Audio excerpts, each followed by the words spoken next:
जय श्री वृंदावन धाम की, राधा युगल किशोर की जय हो। बीजापुर गांव में गोवर्धन नाम का एक पशुपालक अपनी पत्नी दामिनी के साथ रहता था। वह बड़ा ही ईमानदार और धर्मपरायण व्यक्ति था।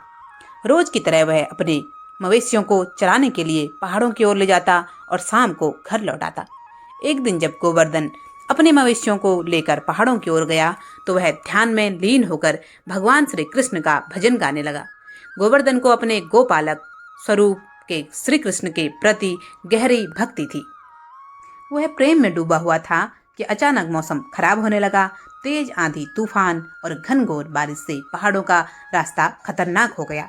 गोवर्धन को चिंता हुई कि कहीं उसके मवेशी बिछड़ न जाएं। उसने जल्दी जल्दी सबको एक स्थान पर इकट्ठा किया और भगवान से प्रार्थना करने लगा, हे गोपाल, मैं तो इन नन्हे प्राणियों का रक्षक हूँ, पर असली रक्षक तो आप ही हैं, मेरी रक्षा कीजिए। अचानक गोवर्धन को महसूस हुआ कि उसके पास कोई खड़ा है। उसने जब नजर उठाकर देखा तो एक सुंदर बालक बंसी बजाते हुए मुस्कुरा रहा था। बालक ने अपनी बंसी बजाई और आश्चर्यजनक रूप से तूफान थम गया। मवेशी भी शांत हो गए। गोवर्धन को एहसास हुआ कि यह कोई साधारण बालक नहीं, स्वयं श्री कृष्ण है। उसकी आंखों से प्रेम के आंसू बहने लगे। वह श्री कृष्ण के चरणों में गिर पड़ा। भगवान श्री कृष्ण ने मुस्कुराकर कहा, गोवर्धन, तूने मुझ में जो श्रद्धा रखी उसी ने मुझे तेरे पास खींच लिया।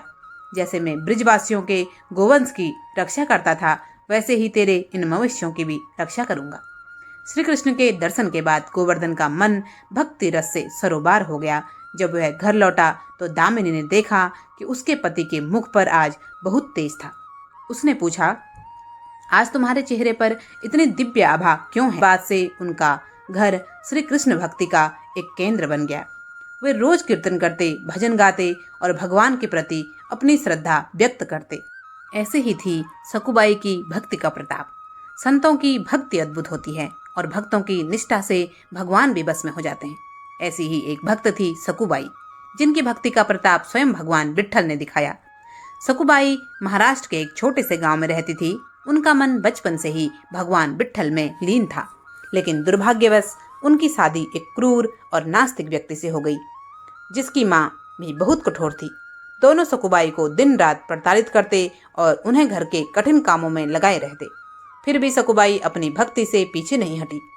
जब भी समय मिलता वे विट्ठल विट्ठल का जाप करती और कीर्तन में खो जाती। लेकिन जब भी उनकी सास या पति देखते तो उन्हें मारते पीटते और ताना देते।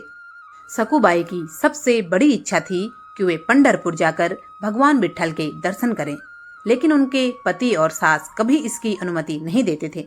फिर भी उनके मन में एक विचार था कि एक बार विठोबा के दर्शन हो जाए, फिर चाहे कुछ भी हो जाए। एक दिन गांव के कुछ वारकरी भगवान विट्ठल के भक्त पंढरपुर यात्रा पर जा रहे थे। सकुबाई की भी उनके साथ जाने की तीव्र इच्छा हुई, लेकिन उनके घर वाले राजी नहीं हुए। उन्होंने सकुबाई को घर में बंद कर दिया और कहा कि अगर उन्होंने भागने की कोशिश की तो उन्हें कठोर दंड मिलेगा। सकुबाई ने अपने कमरे में बैठकर भगवान विट्ठल से प्रार्थना की, हे विठोबा, अगर तुम सच में मेरे सखा हो तो मुझे दर्शन करने दो। उनकी यह पुकार विट्ठल तक पहुंची। तभी भगवान ने एक अद्भुत लीला रची। रात में जब सब सो गए तो भगवान विट्ठल स्वयं सकुबाई के रूप में उनके घर में प्रकट हुए। असली सकुबाई को उन्होंने पंढरपुर भेज दिया और खुद उनकी जगह घर में रहने लगे। भगवान अब सकुबाई के रूप में घर के सभी काम करने लगे, चक्की पीसना, झाड़ू लगाना, पानी भरना, लेकिन एकदम आनंद पूर्वक, बिना किसी थकावट के। सकुबाई की सास सोच रही थी कि आज बहू इतनी तेज काम कैसे कर रही है। उधर असली सकुबाई भगवान विट्ठल के दर्शन कर अत्यंत आनंद में डूबी हुई है।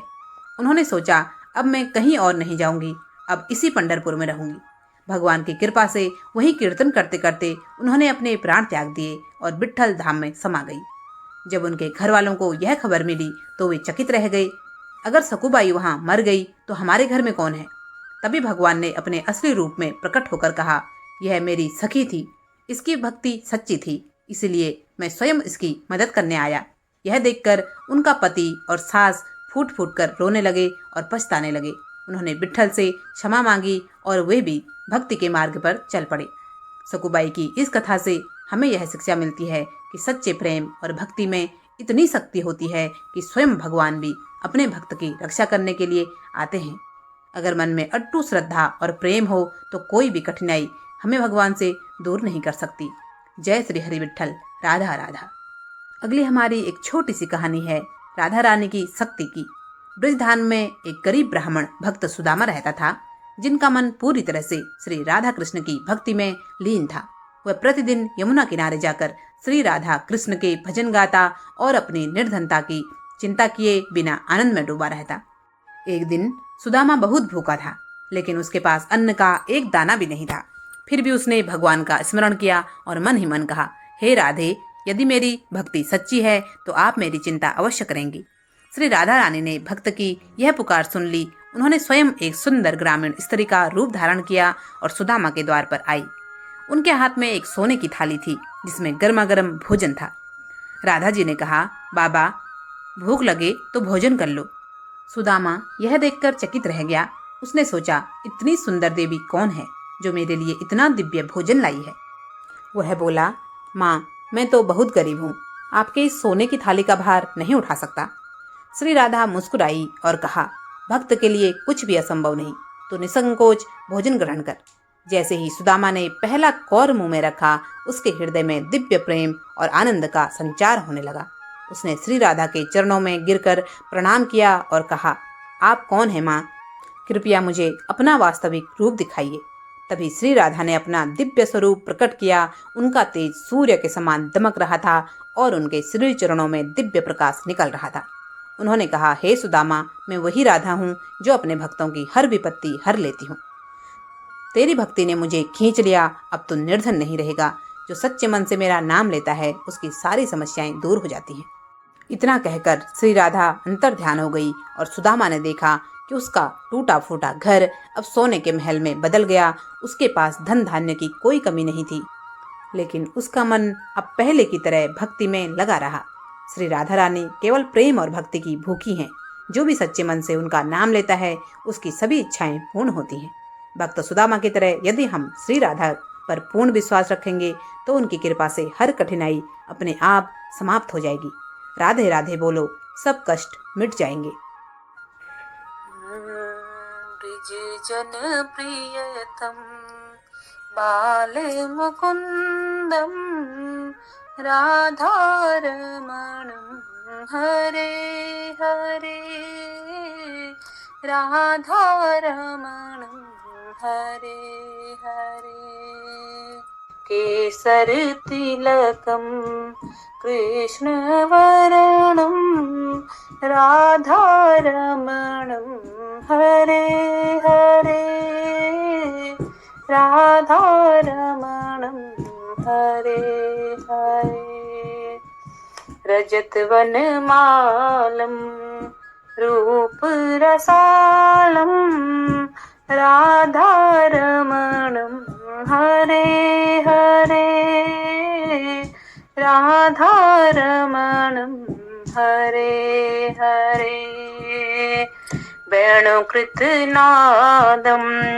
आनन्द अपारं राधारमणं हरे हरे राधारमणं हरे हरे सुंदर मृदुहंस हरत विषादं राधारमणं हरे हरे राधारमणं हरे हरे गोरजमुखलसितं भक्तचित्तवासितं राधारमणं हरे हरे राधारमणं हरे हरे राधौरहारं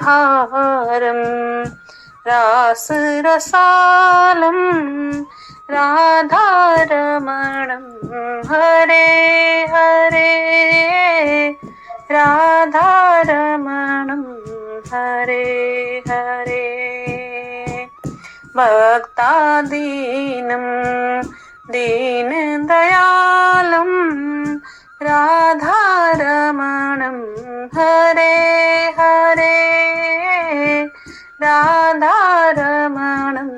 हरे हरे भक्ताधीनं दीनदयालं राधारमणं हरे हरे राधारमणं हरे हरे भक्तवत्सलं रसिक नरेशं राधारमणं हरे हरे राधारमणं हरे हरे गोपसुवेशं दासशोभासं राधारमणं हरे हरे राधारमणं हरे हरे।